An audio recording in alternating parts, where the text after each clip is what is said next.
Điện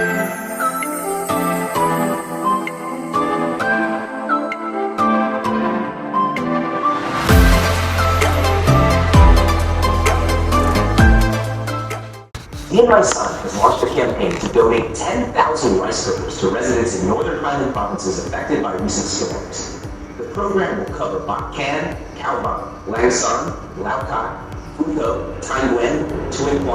Nhánh, partnering with brands like Kangaroo, Sunhouse, Toshiba, Sharp, and Bluestone.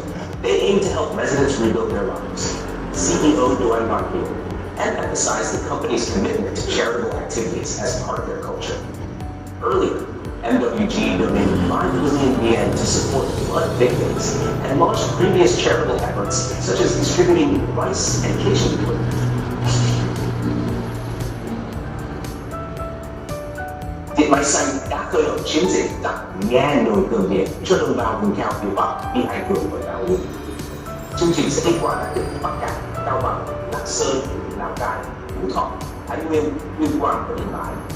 Các đối tác như Kangaroo, Sunhouse, Toshiba, Sharp và Bluestone cùng đồng hành để giúp đỡ người dân tái thiết cuộc sống. Ông Lê Duẩn, CEO của MWG, nhấn mạnh cam kết của công ty đối với hoạt động thiện nguyện. Trước đó, MWG đã quyên góp 5 tỷ đồng hỗ trợ bà con vùng lũ và thực hiện các chiến dịch thiện nguyện khác.